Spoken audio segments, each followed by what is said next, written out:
Welcome to a podcast about something's Patreon exclusive.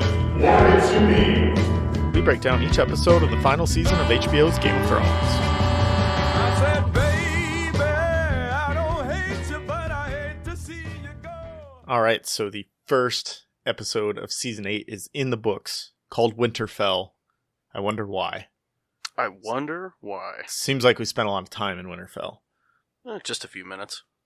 So this is our first of the series, Warg It To Me, where we're just going to kind of break down every episode, say where we think each one's going next. We're going to try not to do like a full recap, because by the time this comes on Friday, you've probably listened to or saw 15 full recaps. Mm-hmm. So we're going to just try and keep it more light and give our thoughts. But in that, we'll have to kind of give a recap of what's going on and why our thoughts are framed the way they are, I guess. Oh, yeah. I mean, it kind of comes with the territory, but I think ours is going to be awesome considering we've read the books, we've both seen the show. If you guys listen to our past episodes, you already know that, and I'm really excited to get into this, man. I'll tell you what. Yeah, so that's episodes 46 and 56, which if you're listening to this and you've subscribed to our Patreon, you've probably heard those episodes anyways. So, but you can listen to them again. We don't care. Let's just start off with general, like, big picture thoughts. How did you feel about the episode? We discussed actually being overly excited and the worry of disappointment, and I wasn't quite there, but it was a good episode. It was really awesome to get some Game of Thrones back in my life. I was so excited about that, but it was just one of those, kind of, it set up everything, so it wasn't overly exciting. It really tied in a lot of things off that I thought was pretty awesome. Brought a bunch of characters back together, and I feel like it got the lighter moments out of the way, the reunions and kind of, just the setting of the board before it really dives deep. Right, yeah, that's really, and, I was asked on Twitter by our friends at Thunk Tank what we thought of the first episode, and it was fine. It was what it needed to be. It got everybody where they need to go. All the pieces are in place to make the next moves. It's like they set up the chessboard, or the Sivas table, if you will, at this point. Yeah, and you couldn't have said not a whole lot of new things happened, which is fine for a first episode. One new thing happened, and we'll talk about that because I wasn't too happy with how that one thing. But we'll just kind of go through, I guess, in chronological order is the best. We got a new intro, or a new. The song is the same, but the animations were a little different. As usual, they show the places where everyone's going to be. There were a lot of breakdowns I saw online about what everything in the new intro means. Mm-hmm. And I watched it twice, and I'm not sure. Like, I just didn't pay that much attention. Well, it's so long. It's really long, but it's really neat. Like it's cool to watch the animations. Fast to really be like, oh shit, okay, I know where that is. I know what that is. The animation was really good, but I think it was just kind of a novelty. If you want to be honest, if I want to be honest, I'm not gonna slow it down frame by frame and try and break down what everything means. I'll let other people on the internet do that, and I'll read what they say. That or watch the 4-minute YouTube video about it, which will suit me just fine. Right. I don't need to stop it myself and try and figure it out on my own. I can make my own generalizations based on what other people say for the most part. Definitely. I'll take their word for it that what's happening is actually happening. I don't know, man. The internet's a tricky place. Yeah, that's true. So in this first episode, we got a ton of allusions back to season 1, episode 1, and season 1 really overall. And I thought that was kind of cool. They kept trying to get us back to this moment in time to like remind us of the past, basically. Mm-hmm. Come in full circle. Right. And I thought they did a pretty cool job of it with the opening kid running around watching the Unsullied walk through Wintertown and Winterfell. I guess it's Wintertown, outside of Winterfell, yeah. Yeah, so it's in just that callback between Bran and Arya, and then it kind of dives right in. But I did find something interesting out. The music they played was the same music that they played in season 1, episode 1, when Robert showed up. But right, it and that's what this was kind of supposed to mirror, was them arriving. And it mirrored it good for me. That's the first thing I thought of whenever I saw it. The worst thing that I've seen that's been pointed out, and this was pointed out by Preston Jacobs on YouTube, if anyone follows him, he does a lot of kind of crazy theories, but he also does episode breakdowns and things like that. Nobody kneeled when Jon and Dany showed up. Northerners don't kneel, my man. I mean, when King Robert comes in the first episode, everybody kneels. Yeah. And Jon is their king. Like, at this point, Jon is their king, and also Dany is now their queen because Jon bent the knee to her. So, like, they should have been kneeling. Except Bran. Bran can't kneel. I mean, he's halfway there all the time. So, we'll cut that guy a break. He deserves it. But that's a really good point. That didn't come to my mind at all. I'm going to try not to pick apart the writers too much, but I think that's just like something that they didn't pay attention to. Like just one of those little details that they're just like, yeah, it's fine. Right. I mean, I hear what you're saying. Honestly, for me, what I thought was they were too focused on like Missandei, and it's like, oh my God, we got a bunch of people of color coming through here. Oh, it just reminded me of those. Well, nobody's wearing any hats for some reason. What's that? Nobody's wearing any hats. Like, it's cold as balls. Yeah, and their hair's always wet. Or at least Jon Snow, his hair's always fucking wet. I don't know. You guys need to put some hats on. You guys are going to get sick. We worry about it. You're going to get the flu and die. So, everybody shows up. There's a big procession. Tyrion and Varys get to ride in the wagon for whatever reason. They don't have to ride horses. But so then the dragons show up and they fly over. And this is something I noticed. All the common folk are kind of like cowering and afraid of dragons, as one should be.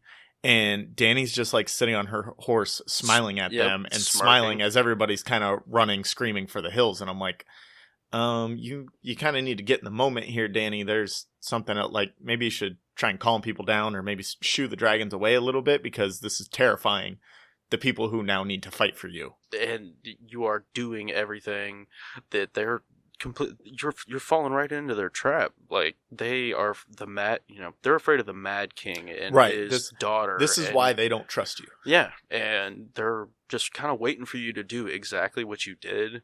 Where I think the point was to kind of get us to see her as this really confident queen. Like, I'll act confident. Like, it doesn't matter if they like me because I have dragons, is kind of the thing that they're trying to pass off, or she's trying to pass off. But at some point, you've got to be liked. No, for her being a leader, it's not a good look.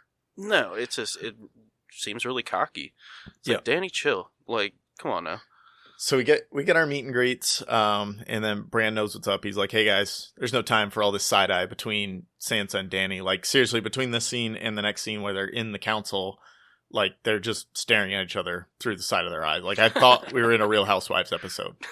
That's what it felt like. Yeah, that's a really good analogy. They're really pushing, like, we get it, Sansa doesn't like Dany and Dany doesn't like Sansa. Like, you don't have to beat us all the way over the head with it. You could have had one scene and we would have got the point. Right. They're two alpha females, like, they don't play. But right, that scene in the I guess we'll call it court, or in the council or whatever, with everyone there, like, where they kind of challenge each other, like, that's enough. They don't have to be, like, leering at each other in every single fucking scene that they're in. And that would have been perfect, because that is, that's Dany checked her. Okay, we know where we're at. Like, that's not Game of Thrones style, if you know what I mean. They don't. Right. This out in the open. They don't linger on these things. Yeah. Yeah, the out in the open, lingering disobedience and stuff like that. That doesn't play in Game of Thrones universe. Come on now. No, and so we're talking about the council that they're having, and, like, why don't they ever have any of these conversations in private? Because that'd be too easy, dude. Like, why aren't Sansa, Dany, and Jon and Tyrion just in a room talking, rather than being like, hey, we're going to tell everybody everything all the time so we can be questioned by Lyanna Mormont every fucking time? Because this is the Game of Thrones. You have to play the game, bro. It's in the rules. You win or you die. It's in the rules. Yeah, I guess. Let me say this, though, before we go any further. Yep. Speaking about staring, Bran was creepy as hell, man, this first episode. So I watched a thing, I just watched it today, he was on Jimmy Kimmel. He was asking about like, oh, you've got all these creepy glares, like you've really perfected that. And he's like, well, so the problem is I wear glasses, and when I do those scenes, I obviously don't have glasses on. I don't wear contact lenses or anything, so I can't see. So like I'm literally just trying to stare to see, and so that's why it comes off so good, because I'm literally just trying to see. And it was really good. Like look up Bran on Jimmy Kimmel because he did a really good job. And it was after this. It was after the first episode, so they talk a lot about things that happened in the first episode. That's kind of fucking hilarious, man.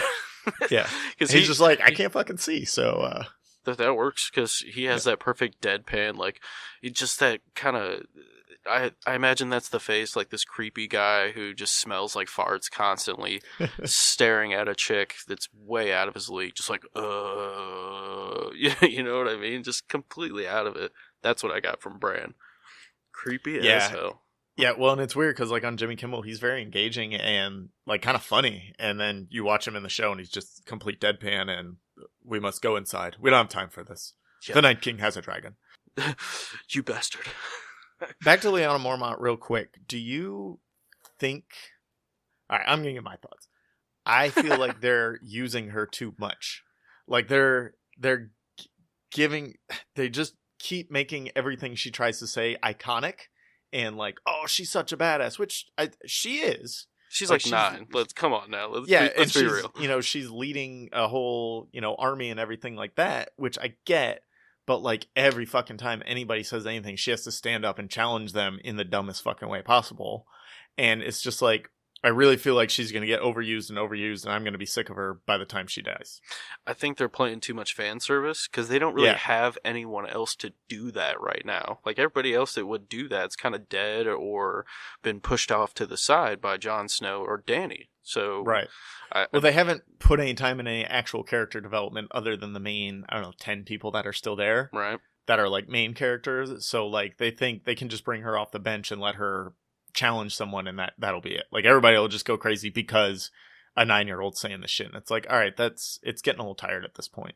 Agreed. That's a really good... Yeah, I agree with that one fully. And it happens with Dany, too, but that's actually more in line with Dany's character to do things like that, to just... Like when Sansa says, what do dragons eat? And it's just whatever they want. And that's just the end of the conversation. It's like, okay, you didn't fucking solve a problem, Dany. You just gave an answer that you thought sounded cool. And picked a fight in the process. Further picked a fight and instigated. Right. That's kind of what I'm looking for. So yeah, Dany's kind of doing the same thing. But Dany, like, that's kind of always been part of her, is I'm a little too full of myself. So. Mm-hmm. Well, with Lyanna, I think... Or Lyanna... Is that right? Lyanna Mormont? Lyanna Mormont, yeah. I always want to call her Lyanna, I'm sorry. But Lyanna, I think she's just, I don't know, product of her society, I guess. Is they're playing that off too much, like these women are not... She definitely is a product of her society, and I get that. But, like, I just care. feel like the show is doing it too much. Like, no. there's something where, like, this is cool when it happens every once in a while, but when you have her have this scene every episode, it's annoying.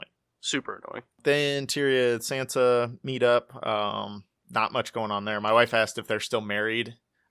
My guess is no, because Sansa's been remarried. Tyrion was thought dead. Like, I think it's all forgotten. Yeah, I don't think anyone would hold them at that. But I will say, Sansa, I used to think you were the most He's really tall. Yeah. Well, he's also, a dwarf. So there's that. But she is like a head taller than Jon Snow, which is pretty funny. I feel like Sansa at this point is really the only one truly playing the game in Winterfell right now. Like, I don't feel like anyone else is focused on that but Sansa. She's the only one concerned with, okay, let's say we beat the Night King, but then what happens? Mm-hmm. And like, we still have all these people who need to live. And she makes a lot of good points about not having food for all these people and yada yada. But at the same time, when the Night King attacks in 2 days, does it really matter if you have enough food? She doesn't give a shit. She doesn't believe in any of that, I guess. I mean, they really stress that through especially in the books, how she doesn't believe anything old Nan says, whereas like Arya, Bran, and Jon, love her old stories. And I think at this point in the show, she believes Jon, like, experienced something. Mm-hmm. But she still is much more worried about the things that are real to her. Yeah. And maybe that changes once the Army of the Dead actually gets there, but I'm sure it will. She believes monsters are real, but they're not White Walkers. They're Ramsay Bolton. Ramsay. Yeah. So then we get the Jon Arya reunion. This was my favorite reunion. Definitely. Just because of, like, I think they pulled it off well. They gave us what we needed to get from the two characters. Mm-hmm. And this is the first instance of planting some seeds. Throughout the episode, I think I counted 3. There might have been 4 of planting seeds that Jon is going to turn on Dany eventually. And this one was, they talk about Arya and Sansa and Jon are family. And Dany's not. Technically, she is to Jon, but Jon doesn't. None of them know that. They're their family, right? They're expressing this. We're your family. We're the ones who you're supposed to have our back, no matter what. So they started planting these seeds, and when we get to them, I'll talk about the other ones. Of this is not going to work out well for Jon and Dany. No, and you remember what I called, man, that he's going to stab her through the heart with a sword. Calling that now. Yeah, but see. Here's the thing about that theory. That doesn't work because I don't think he's going to be in love with her. Oh, I think he's meant. They stress that. I think he is right now, but I think he actually turns on her and does, like, theoretically opposes her. Are you saying if she goes Are you saying if she goes, Mad King style? Because that's believable. Yeah. So to me. as we get to the other seeds, I'll talk more about it, and I think you'll get what I'm trying to say. But I think it's an actual turn on each other where he doesn't agree with her anymore. Ideologically, that's what I meant. I said theoretically, but I meant ideologically. Okay, I do want to discuss that more for sure. Yeah. So then we get to King's Landing. Yeah. Fine. Some stuff happened. Cersei, her pregnancy should be showing. Like, it's at least been a few months. She's also drinking wine at this point. So is she not actually pregnant anymore? Does she just not give a shit? I don't think. I don't know. But she clearly boned Euron to make him think that the pregnancy she already had is his, but yet she's not showing. Like, it's very confusing. That'd be tough, but I mean, she's probably pretty layered up, and she's a skinny little thing anyway, so I would think you would see early, but I think back to, like, I don't know, this may just be total stupidness, but Angela in The Office, like, what if she's a pregnancy like that? That wasn't a real pregnancy, yeah, but I'm saying... Or as Ryan says, some models, they even lose weight when they become pregnant. But I don't know, I think that would make the most sense if Cersei banged Euron and had him believe it was her child. I'm going to put a prince in you with his weak ass lines. The hot topic Euron was not on his game. He's a little insecure, I think. Yeah, but what I was kind of thinking is they wouldn't kill Cersei's baby off screen. Like I don't think so. I think there would be a point to it. Like either maybe, like that might even be something that turns Jaime on her, of her doing it to herself, basically, or trying to claim it as Euron's all of a sudden. That's another catalyst for Jaime to fulfill the Valonqar prophecy. So yeah, they made a point in her meeting with Tyrion at the end of last season that she wasn't drinking wine, and then in this scene with Hot Topic Euron, she's clearly drinking wine. So it's weird that it's not consistent with that. I think they're just trying to throw us off, honestly. Maybe, but I also feel like in quote unquote medieval times in this fantasy world, like, they probably don't know that wine is bad for fetuses. Probably not, and I think we're giving it too much credit. Could be, because we don't want to give these writers. Yeah, we don't want to give these writers too much credit. That's a bad idea. They're pretty good, but I don't know if. I just don't think they would go that far. What do you think of the Golden Company? I'm super excited. What do you think their purpose is? I think they're going to betray Cersei. That's the first question, is who's the contract with? Is it with Cersei or is it with Euron? Do they, like in the books, they're Blackfyre supporters. Do they have any of those Blackfyre Targaryen hopes here in the show? Like, are they going to turn, like, if they find Jon's a Targaryen, or they just are using Euron to get to Dany, or to get to be, on Dany's side? Are they going to make a turn at some point and fuck over Cersei and Euron, or just Cersei, or just Euron? Because Harry Strickland didn't really seem to like Euron very much, so that could be the other thing. No, and Harry Strickland, if y'all notice, the sword he was carrying is rumor mill here. I'm agreeing with it. I think it's Blackfyre, which is the house Targaryen sword. If they want the Gold Company to actually mean anything, that it should be Blackfyre. It has to Aegon the Conqueror's sword, that's the whole point of the Golden Company, is they have this sword and they want the Blackfyres to return to power in Westeros. Mm-hmm. And Go ahead. regarding their contract, I don't think it's with either Cersei or it's with the Iron Bank. And that's true. I Good think point. if the Iron Bank sees Daenerys winning or sees that the Night King is real, like that's very possible in the context of this show. They could switch allegiance. They don't owe nobody nothing. Yeah. What do you think about the elephants? No. Cersei's really pissed about them. She's fucking pissed as hell. And, Well, so I'm wondering, in the books, they get lost on the travel over with Fagon and John Connington. So I'm wondering if, like, they're kind of trying to pull the wool over our eyes a little bit, and, like, the elephants are going to make an appearance, actually. Like, the gold company is just kind of lying to Cersei. Or sent them somewhere else. Right. And... Because that's what happens in the books is the boats with the elephants get, like, off track, and they end up in a different part of Westeros than the gold company proper does with John Connington and Fagon. So they're like, part of their mission is trying to find the elephants as they're taking over the Stormlands. So I wonder if that kind of somehow comes into play. And the showrunners are just kind of being like, oh, no, we told you there would be elephants, but there's not going to be any elephants, wink, wink. That'd be so cool. I'd love to see how elephants come to, interact with the soldiers of Westeros. That would be super dope. How many times on Twitter did you see, want a whore, buy one, you want a queen, earn her? Oh my God, dude. That was it. I love my wife, and don't get me wrong, but I sat there and literally when she said that, I rolled my eyes. And then my wife is just like, dumbest fucking thing. My wife goes, damn, she's a It's not even that good bitch. of a line. It's a pretty good, she delivered it so well. But I guess. all I could think is, bro, you are corny. Get off my fucking TV. Yeah, I was not a fan of the line. No, but either way, I got what Cersei was trying to say. Yeah, I get it. But then she lets him smash anyway, so it doesn't really matter. Her whole like show of you want a whore, buy one. Like he didn't do anything extra to earn that. And he didn't even pay for it either. So what does that make you? Poor Bronn gets interrupted by Qyburn. Yeah, and so I mean, not a whole lot. There's a big thing that happens. He's given the crossbow. Do you think he ends up killing either of the Lannisters? No. I agree. I do not think so. But a fun little tidbit they did put in, which I didn't catch at the time, but I don't know. I saw some stuff on Twitter and then caught it the second time around, was they're talking about the guy that got half his face burned off. Oh, yeah. Is that the Ed Sheeran character? Yeah, it's Ed Sheeran. That's Eddie. what I figured. Yeah, I thought that was pretty funny.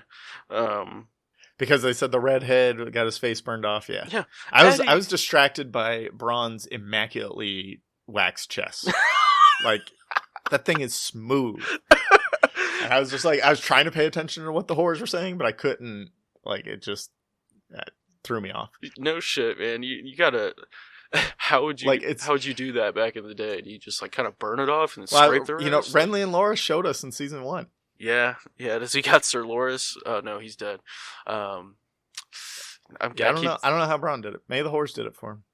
Yeah, shave my chest and then do me.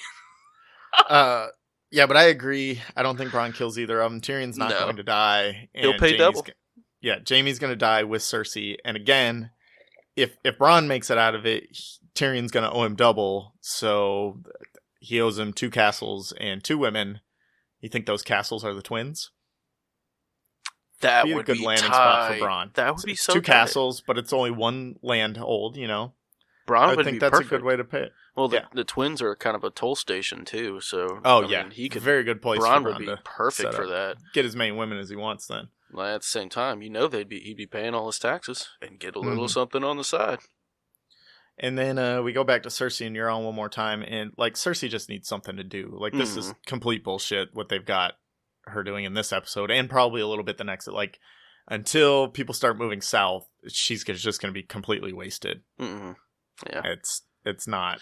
I'm not happy with anything she did in this episode. I don't know. I agree. that's pretty much it. I was really underwhelmed. And then the Iron Islanders break out Yara in the easiest prison break ever. She's well fed, not tortured at all, and just they just come in. Yeah, they're like, shoot a few arrows and hey, let's go. Okay, cool. They killed Rob McHenry from Always Sunny. McElhaney. Yeah, McElhaney. I have no idea how to say it. Thank you for saying it, because I had no And idea. Martin Starr from Silicon Valley and Party Down, and Freaks and Geeks. He's been in a lot of things. They've been doing a lot of fan service this season so far in the first episode, but I thought that was so weak, Dick. And then the headbutt after that, it's just like, oh my god, come on. Like, he couldn't have had any easier of time getting on the ship. like part of Theon is supposed to face his torturers. Like, he never faced Ramsay, so Euron was supposed to be his way to address that. And Euron's just off fucking Cersei, and he just walks right onto the ship with no problem. Yara's perfectly fine. She's like barely tortured. That was so dumb. Like, do you think anything with the Iron Islanders happens, or do you think they just... I think Theon makes his way back to Winterfell because they said he's going to, but do you think, like, the rest of the Iron Islanders are just, other than Euron, are just done for the rest of the season? No, definitely not. I think Theon will have his conclusion to his arc against Euron for sure. I think... Okay, hear me out. Follow this train of thought. I think Theon's going to take command of every, basically the fleet of the North, including Daenerys' fleet. And at some point... Does Daenerys have a fleet? Daenerys had the Ironborn fleet and the Dornish fleet, most which of them got destroyed. Euron blew up. So yeah, I don't know that she has much of a fleet. Other than that boat her and Jon were boning on. Yeah, that's their pride and joy. It didn't look very well armed. No. Well, now they've got the waterfall. They don't need that ship anymore. But I do think the Iron Islanders are going to come back and assist Daenerys somehow, some way. Just because I think they have to. Like, you can't just have Yara go away. I don't know. That'd be like Dorne all over again. Like, just not doing them justice. Yeah, but honestly, I wouldn't mind. They already haven't done them justice, though. So that's almost a great like, point. Let the past die, kill it if you have to. Like, we fucked it up, just move on. Just like, that's what they did with Dorne. They fucked up Dorne, and they were just like, okay, we're going to kill everybody and start from scratch. I'd be cool with that if they give Theon the attention he deserves. If they totally be cool with that. Theon can still redeem himself with the Starks and just leave Yara and everybody else out of it. Like, I don't see a need for them to come back. No, I think you I don't. Yeah, you got a good point there. I don't see them doing anything worthwhile with them. So then we get a conversation between Tyrion, a great expositional conversation Loved between this Tyrion, so Varys, much, and dude. Davos. Damn, loved it. It was just like, it started out when I was watching it again today. I didn't notice it the first time, but then when I was watching again earlier today, like, the beginning of their conversation is just like, hey, does everybody remember what happened in the last 7 seasons? Let's catch you up. Yep. Let's let these 3 guys tell everyone what happened. That's what it was. Yep. We'll have these 3 guys who are great at talking tell you about this. Yeah. Here you go. Which I already watched my recap. I don't need it again. It reminds me of Harry Potter was really bad about it in the first 4 books. Of like, the first 2 chapters were dedicated to reminding you of what happened in the previous books. Mm-hmm. And then by like book 5, 6, and 7, she was just like, all right, fuck it. If you're reading this at this point, you know what happened. Like, I don't have to set it up anymore. Well, I think she had to do that just because those books came out far, in between. Right. There's a lot of time in between. Well, but Game of Thrones, and with those 3, you have to... Everybody's seen this shit with now. like the first, everybody's seen it. Everybody's watching recaps. Like, nobody, if you're jumping on at season 8, you tried to binge as much as you could before you jumped on, or you watched recaps or whatever. Like, nobody's just like jumping in completely fresh to season 8, episode 1. But like you were talking with Harry Potter, you kind of have to do that in the first few books of a series because it hadn't grabbed on the way it should. There were new people still picking up the books every time a new book would come out. Yeah. Nobody's doing that with Game of Thrones right now. No. So it just feels a little like forced. Yes, very. But I love the interaction nonetheless. Yeah. Like, The 3 characters are fantastic together, and like, if we can have more conversations between the 3 of them, I would love it. As long as they're talking about new, interesting things.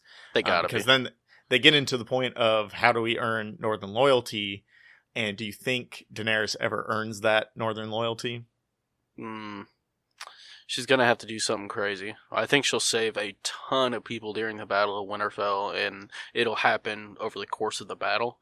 But I think that's the only way she could ever earn their loyalty, is being at their side. Like, this, the Northerners respect the shit out of that. People that fight by their side, have their back when they need them, a helping hand. And I think they're all fighting for the same cause. It'd be foolish not to have them have some confidence in her, and accept her in a certain way. this kind of comes back to my Jon turning on her. I don't think she'll ever get it, just because I think that turn will happen during the battle. Like, I think something happens during the battle where Jon loses his faith in her a little bit, and that causes kind of everybody else to lose their faith. And then we kind of get into this, you get more of a Sansa-Dany dynamic between Jon and Dany than what they've been. I from this scene with the three of them talking about Jon and Dany marrying and all that, I don't think Tyrion is in love with Dany like a lot of people suspected from the scene at the end of season 7 where he's like lurking while they're boning. I don't think that's what it is, because like Peter Dinklage is a great actor, and he didn't, when they're having this conversation about Dany marrying Jon, like Dinklage would have been able to let on that that's going on kind of in the back of his head. Yeah, I didn't see that at all in the scene. No, what I got from it was, fuck, god damn it. Like it kind of threw a wrench in his plan more so than, dude's blocking me. Like, come on now. Yeah. Right. I wanted her to take the throne so I could be by her side and have power. But with Jon in the picture, then that's going to muddy up things. He might not want me to be his hand, kind of thing. So then this conversation ends with Varys saying, nothing lasts. And that is, as they're staring at Jon and Dany, and that's the second seed of Jon and Dany are going to turn on each other. And it may not be Jon turning, it might be Dany turning when she finds out Jon's heritage. And, and so I think that's more there's likely. A lot there. That's possible because Dany's a idiot, but she's a weird one. So then we get the dragons. Yes. Jon and Dany and the dragons. Yes. Corny. I want to point out that at least 15 times during this episode, and I'm sure thousands of times throughout the season, Dany has to say that she's the queen a lot. And what has Tywin taught us, if nothing else? Anyone who needs to say, I am the queen, or king in this case, is no true king. Damn. / queen. And she says it a lot. I'm the queen. They will respect me. I am the queen. She has 15 titles. Like, yeah, there's a reason for that's happening a lot. I call that she really is trying to press. Yeah, she's really trying to press that people need to respect me because I'm this person, not because I earned because their of my respect. actions. She's the polar opposite of Jon Snow. Right. Like I feel like I couldn't look back at a single thing that Daenerys did that didn't half-ass blow up in her face. Like, freeing all the slaves and taking all these countries and these nations and stuff and just killing thousands and thousands of people. Yeah, okay. Like, from the beginning of Game of Thrones till now, she's never really succeeded fully at much of anything. She's kind of just like half-ass moved from project to project almost. And anything that she has succeeded in, it's kind of been by accident. Yes. The dragons hatched by accident. They invaded Yunkai only because Dario decided to turn on everybody. Like, she didn't talk Dario into turning on everybody. She showed him dragons and boobs, and he was like, all right, cool boobs. And he came to her side. Like, she's kind of lucked into everything that she has, but she thinks she fought for it. And it's not really that way.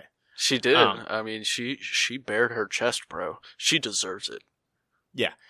So then Jon rides a dragon. And apparently anybody can just ride a dragon. Doesn't matter who you are. He's a Targaryen. If Dany says you're cool. Well, he's a Targaryen, but she doesn't know that. And she's just like, yeah, cool, jump on. I don't think she honestly... I don't think I've ever remembered her mentioning that you have to be a Targaryen to ride a dragon. No, but the show has kind of set up that is the basis of dragon riding. Well, I think that's more for us. Like, I think guess. it's more for the us as the people watching. Honestly, I don't think Dany knows that fact, and I wouldn't be. She's oddly ignorant of her house. Like, you know what I mean? But she's not supposed to be, because she was supposed to grow, and the scenes for next week, they show like her pressing that, Viserys taught her all this stuff about her house and about her childhood and who she is. So like things like that, the Targaryens believed that they were the only ones in the Seven Kingdoms that could ride dragons, and that's why they had power. So I think in this world, she would believe that. So it's weird for her to just be like, yeah, cool, jump on, you'll be fine. But anyway, defeated me there, brother. That was good. I have a much larger problem. Like, this scene was so anticlimactic. I kind of liked it. I like the music. I liked them flying. Once they got on and were flying, I was cool with it. I was fine with that for the most part. Jon getting on the dragon was so dull. He's just like, should I do it? I don't know. What's and this? Oh my god. Can I touch your boobie? Is that okay? Like, that's what it felt like. And she's over here, like, making quips like she's trying to be Tony Stark or somebody. And it's just like, I felt like there needed to be, like, a music swell behind him. Like, this should have been a monumental moment of somebody other than Daenerys Targaryen getting on and riding a dragon. And she's over here quipping the whole time. Yeah. And he's doing this weird, I don't know what's going to happen if I fall off. Like, So training wheels? It- I honestly think there shouldn't have been any it hurt to dialogue. watch. Yes, it Right. did. There shouldn't have been. It should have been any. the two of him walking. It should have been the two of them walking up to it. Her getting on hers. The music swelling, and him going, like, kind of giving her a look, and then starting to climb up, and just with the music swelling behind him, and then just taking off. Yeah, I didn't like the whoa. It's like, Yeah. dude, you're not skateboarding right now, bro. You are riding a dragon. Just, I would be freaked out, but I agree. It was anticlimactic in that regard, but I still, overall, I really liked him riding the dragon. So it's And then kind of like, oh, my boy. Yeah, them riding was cool, and then it ends in a stupid, almost sex scene, and it's just Throwback like, to, yeah. Egret. well, but John said a million times, like, we need to get ready for the Night King. We can't be fucking around with all this other stuff, and then he just go fucks off on a dragon and, like, just chills by the waterfall. Like, come on, dude, Night King's on his way. Sometimes you gotta... He's already killing those Umbers. Yeah, busting up before you can go, whatever. I guess that's true. Don't You know, judge you Jon got- Snow, bro. I guess. He, And then he was on a we end ranging with, mission, and he still had to get some. that's true. And then we end with Drogon watching, which was the dumbest sight gag in the world. Like, haha, we all have pets. It's Yeah. funny. Yeah, Pets like to watch sometimes. it's a giant cat. Oh, it's like, no. Yeah, that was weird. So we get Arya and the Hound and Gendry, or Arya reunion with the Hound and a reunion with Gendry. Not much happened, but she asked for a weapon. What did you think that looked like? That was that had to have been the spear, or not spear, but like bow staff that she fought with. Or in the preview, you know, they showed her on the ramparts for like half a second doing. I didn't notice that in the preview. I didn't watch any like preview breakdown. I watched the previews, but I didn't watch any of the breakdowns of them. No, But that's kind of what I thought it was. It Yeah. shows her on like the ramparts spinning, and so I didn't think it was a spear. She's not really a stabber. I think it's like a staff with two ends, and I think they may be like ejectable. Oh or, yeah, I like, think she can break them down. projectiles. Yeah, Have like one as a defensive weapon, and then the other is maybe you like know, hack and Nightwing slash. kind of thing going on. That'd be dope. Yeah. I honestly loved that the reunion between those three. That was honestly, it was Yeah, it was probably well in my played. top 2 moments from the entire episode. It was pretty good. All right, we got to wrap this up. We got a couple more things. Danny and Sam. This was another one where Danny just fell flat. Like, this for her should have been a moment where she realizes the horrors of all the things she's doing and the people she's burning. Mm-hmm. And again, just Emilia Clarke has no emotional range, and the writers don't seem to care that she should be learning the effects on the rest of the world of her using weapons of mass destruction, aka dragons. Like, dragons are nukes, and she came face to face with somebody's family member who she burned at point blank range, and saw, you know, how that affected him, and he didn't even like his family. And she saw how that affected him, and she just didn't give a shit. No, She was like, ah, well. no. And I think his first reaction to finding out his father died was pretty accurate. He But- played that scene fantastic. Oh, dude, when he finds Sam out did a his great brother job. died, like, oh man, that was palpable. I felt that shit, and Yeah. and she did not. She is just like water She washing just on didn't give a rock. shit. Yeah. And- Which, I don't know what they're trying. If they're trying to make her like a sympathetic ruler, she needs to care about that. If they're trying to make her a conqueror who doesn't give a shit, then okay, I guess that's where you are. yeah, that's, So yeah, I don't. It's hard to gauge what they're trying to make her out of, because it feels like for the first 7 seasons they tried to make her sympathetic, and then they would just do like half a scene where she's just ruthless conqueror, like when she burned the Tarleys, or this scene. But then they just like turn around and it's like, no, we should like her because she's Khaleesi. yeah. Let's we like her. She's great. She's the face of the franchise, but yeah, She's a terrible person. She is. Not Emilia Clarke. The Daenerys is a terrible person. Yeah, I don't think Emilia Clarke's really fit for these serious roles. Comedy, she's she's terrible. funny. She's funny. But She anyways, is? I don't want to dive into that hole. I don't like Emilia Clarke, as heard here many, many times. So then we get into the crypts. And this was by far, to me, the best callback to season 1 that we got. and it's a shame they didn't point this out in the like the previously on at the beginning of the episode where they kind of flash back to everything that's happened to get you primed. In season 1, Ned tells Jon before they part that the next time he sees him, we'll talk about your mother. Yep. And then this is the first time Jon's seen Ned. It's in the crypts, but it's the first time Jon's seen Ned. And here comes Sam to tell him about his mother. So like that's a great reflection there that I think they could have highlighted a little bit more if they'd have put that scene with Ned leaving in the, previously on. Definitely, to get people thinking. I think people like you and I who are big fans. I didn't even pick it up. One of the things I read from the Ringer pointed it out, and I was like, "Oh shit, that's right." My wife actually pointed it out to me. Yeah. I didn't notice it first, but my wife's like, "Huh," and how I was just like, "What?" I pause it, like, "What do you want to say?" Huh? Quit interrupting me. And she said that, and yeah, I thought that was really interesting, and it would have been so much better if they did a callback just to get it on your mind. Right, yeah, if they put that in there just like so you're primed to think in that way. And then so this is the last seed that was planted between Jon and Dany turning on each other is the way Sam tells Jon that which he starts with, talking about how she burned his family and showed no remorse and saying things like, you would have never done that. And Jon's like, I've executed people. And Sam's like, well, yeah, but it's different. Like burning someone alive is different than hanging someone who literally stabbed you in the heart. Or cutting someone's head off. Like that is a whole nother level of bullshit. Exactly. So, Sam's kind of trying to say like, look, she might be more fucked up than you realize. And Jon's going, it's fine. He's thinking of his dick instead of his head. That happens. And but it's a seed planted in Jon's head of she may be a monster, and then Sam proceeds to tell him like you're the rightful heir, like you need to press on that. Yeah. That's important. You are Aegon Targaryen, the 5th of your name. 6th. 6th, is it? God damn. Yeah, man. 6th. Of course. Aegon the 5th was Egg from Duncan Egg. Oh, well. Aegon the Unlikely. Aegon the Unlikely. I thought it was that makes sense when you frame it like that.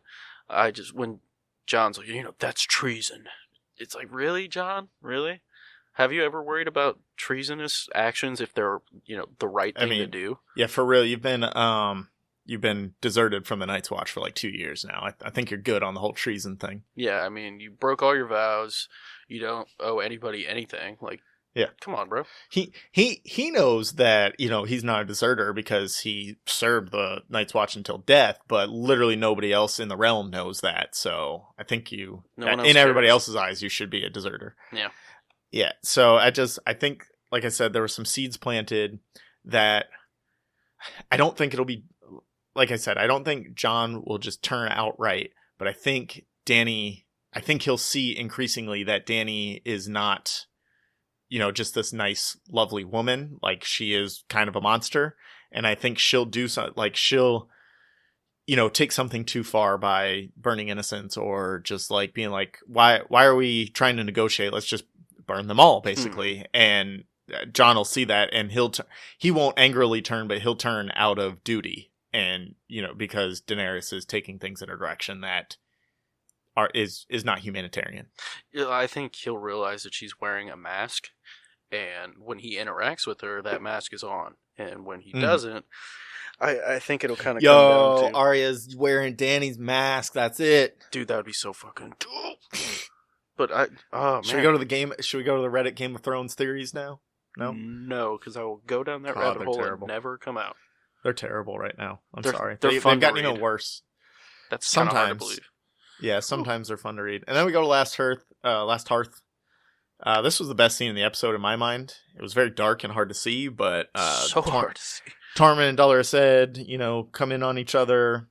I don't know how Tormund and Beric got past the Night King because the Night King burned the wall and then got in front of them, and then it's very confusing. But it brings up they left poor Ned Umber in one of the spiral shapes. What do the spirals mean? And there's actually a real answer to this, which I didn't know when I wrote this note down, but I found out since then. I did not know they confirmed what it means. I think it's a Targaryen symbol, like an old school one, or like an old Valeria type deal. Okay, that's wrong. I thought it had something Wrong, to do with this kind of idea from True Detective of like time is a flat circle. Like, you guys can avoid this. We're coming because we come in winter, and like it's kind of a circle. The world keeps turning. We keep coming. You keep pushing us back, and then we come again the next time. Like, it's just time is a flat circle, as our boy Russ Cole would say. Love Russ Cole. So what does it So, mean? There was a tweet from the writer of this episode, somebody else tweeted, Luca Nieto. I have the tweet from, but basically there was a Q&A with the writer of this episode, asked what the spiral symbol meant. And he says, as we saw with Bran and the Three-Eyed Raven, the spiral pattern was sacred to the children of the forest, who created the Night King by sacrificing a captured man in a spiral henge of stones. The Night King then adopted the symbol as a sort of blasphemy, like Satan with the upside-down cross. So they're using it as like a fuck you to the children of the forest, basically. Huh. You created us and you shouldn't have. Or now we're coming for you. And it's kind of, it has more parallels in history besides Satan and the upside-down cross. There's also the swastika was adopted from a Jewish and Chinese symbol that meant, like, stood for peace and love and things like that. Mm-hmm. And the Nazis turned it, basically flipped it, rotated the symbol, and made it their hate symbol. Yeah, I mean... So there you go, you learned something here, too. Thank you for that, because honestly, that makes so much more sense. Yeah, I was kind of grasping at straws there. Yeah, so was I. That's what we got from that. And then Jaime arrives in the final scene. Do you remember when the Lannisters had golden hair? I do. None of them have golden hair anymore. No, it's the sun, bro. They don't have important. enough sun, I guess whatever. so. But this was probably my favorite scene, just because... Well, because it's Jaime. What's that? Because it's Jaime. Yeah. He's grown on me on the show, but at the same time, I hope this precipitates this meeting happening in the book, which I guarantee you it's got to happen. And when it does, it's going to be so juicy. And that was another. I don't know if it'll happen in the book. I think it has to, man. But he's going to see Lady Stoneheart, and I think that's his comeuppance, because I don't think Bran doesn't give a shit. Bran is the one who's going to care least in that room, because he's the Three-Eyed Raven. He knows that what happened to him happened for a reason. Yeah, but Jaime doesn't so he could believe become that. And no one else is going to be like... So that's why I think he answers to Catelyn, who has an actual feeling for it. If he answers to Bran will just be like, nah, we cool, bro. Fist bump. Yeah. I thought that was a great scene. It was a good scene. I didn't want to take that away from you. Sorry. Oh, you're good. I really like Jaime getting to the north. Like, I didn't know if he for it's sure... good that Jaime will be there. Well, I wish they would have... I didn't like that he kind of came by himself, but that would make sense if he's leading a force. He doesn't have an army. Yeah, if he's leading a force, maybe. But God, you gotta bring an army, dude. What are you doing? Well, I'm kind of glad that it wasn't the old surprise army shows up at the last minute, which they've used 100 times already, both in the book and in the show.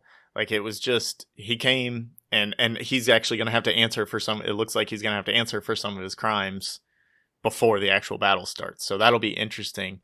And that brings us to, what do we think happens in the next episode? It's confirmed at 58 minutes long, so it's still one of the normal length ones. What do you got for what do you think? Where is this going just in the next episode, not further than that? Because I don't think we can look further than that yet. I think they'll spend way too much time on the Jaime trial. I think that's true. He'll have a trial.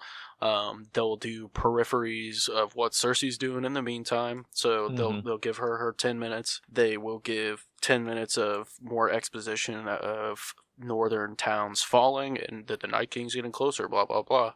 But I think they'll use the trial to carry the episode, and they'll have a lot of those little things like they did this episode, more setting up, and then it'll get interrupted by the Night King arriving. Yeah. I think they're going to start it next episode for sure. I think there's going to be some kind of kickoff. Arya is shooting an arrow at somebody in the crypts. That's all I know. I think it's probably just target practice, but probably. So I'm kind of in the same boat. I think Jaime, he's going to have to answer for all of his different crimes.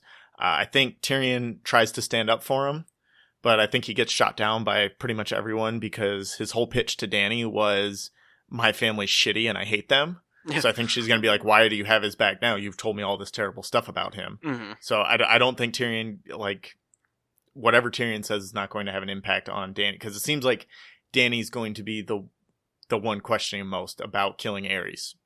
So I think this is Brienne's time to shine. I think she stands up, speaks on his behalf, tells them about what she learned in the bathhouse, recreates his story for them. Coming from somebody, like if Jaime says it defending himself, it's just like, oh, you're lying. You're just saying this to save your own head. But Brienne will get up, one of the most honorable and trustworthy people in the realm gets up and vouches for him. And then I think Bran kind of pipes in to have her back too. Because that Bran would be so cool. That would be great. Bran has to do something other than sit in a chair and look creepy. Yeah, he really does. Otherwise, he's background, and it's the three-eyed raven. Like, he's an important ass character. Don't relegate him to the sideline. I don't think he needs to time travel and become the Night King and all that bullshit. But he has to do things that are impactful, not just say, "Sam, you need to talk to him now." Yeah. Your dragon. The Night King has a dragon. Let's go in and talk about it. Like, he's got to do more than that. He has to be impactful. Yeah. We need to talk about this again. And then, like you said, I think there's more going on in King's Landing. I think Euron leaves either to chase after Yara now that he knows he lost her, or to try and kind of bring the Golden Company in behind the North, to outflank the North, basically, as they're fighting the Night King to kind of try and catch them off guard. Mm-hmm. I think we really find out, I think we get a lot with the Golden Company and figure out more about them, where their loyalties lie, what Harry Strickland wants for the Golden Company if Blackfire is there. I think it'll be heavy Jaime's trial, Golden Company, what's going on with them. That'd be really cool. And then, like you said, ends with the army approaching, maybe a Viserion flyover or something like that. Or they hear him screaming.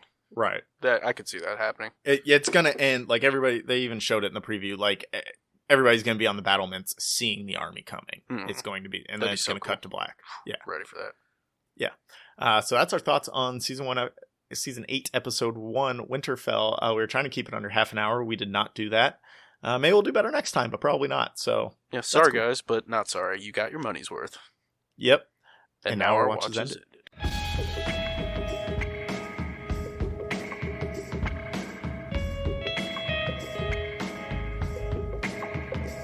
The Bible says, man, without